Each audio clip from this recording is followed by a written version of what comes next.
अस्सलाम वालेकुम मैं तैयब एजाज़ उम्मीद करता हूँ तमाम लोग खैर ऑफिस से होंगे। जहाँ कहीं भी होंगे अपने अहल खाना के साथ एक अच्छी ज़िंदगी बसर कर रहे होंगे। यूके विज़िट वीज़ा के ऊपर अगर आप अपना जेन्युइन एक विज़िट वीज़ा अप्लाई कर रहे हैं, तो क्रेडिट डेबिट का आपको बहुत ज़्यादा ख़्याल करना पड़ता है। फॉर इंस्टेंस आपके अकाउंट की सारी ट्रांज़ैक्शंस जस्टिफाइड होनी चाहिए। When you have an irregular transaction in your account तो आप यूके का विज़िट वीज़ा एटलीस्ट इन हालात में अप्लाई मत करें you can get rejected.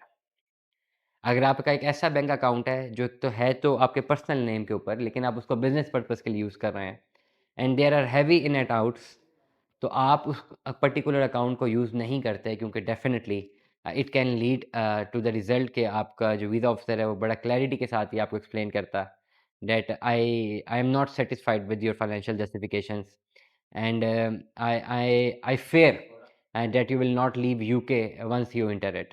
That's why I am rejecting your application. This is very important to understand. UK का अगर आपका विजिट वीज़ा है 100% वेटेज में से 10% वेटेज आपके डॉक्यूमेंट्स की है। डेफिनेटली अगर आपके पास एक वैलिड आईडी और वैलिड पासपोर्ट होगा, तो फिर आपकी एफआरसी भी होगी, एमआरसी भी होगी, फिर आपका पुलिस कैरेक्टर सर्टिफिकेट भी होगा। इसकी वेटेज 10% है। 90% of the weightage is your bank statement. That what your bank statement says इसमें क्लोजिंग बैलेंस कितना है, पर मंथ इनकम कितनी है, एक्सपेंस कितना शो हो रहा है and what are the justified documents against it. 100 में से अगर 99 मैंने देखे हैं रिफ्यूज़ल्स तो सारों के सारों में यही था that I fear that you will not leave UK because your bank statement is not justified या your financial are not justified you stated that you earn फलाना इतना money but your tax returns are not matching your statement you stated that you earn फलाना money इतना but your bank statement does not comply with it and ये सारे मामलात होते हैं जितने भी यूके के रिजेक्शन के केसेस मैंने देखे और पढ़े। यूके की रिजेक्शन अगर इस पर्टिकुलर सूरत हाल में होती है then pre action protocol apply नहीं किया जाता because once a visa officer is not satisfied by your financial justifications then how in pre action protocol you can compel him कि जी आप पहले तो आप सेटिस्फाइड नहीं थे अब आप सेटिस्फाइड हो।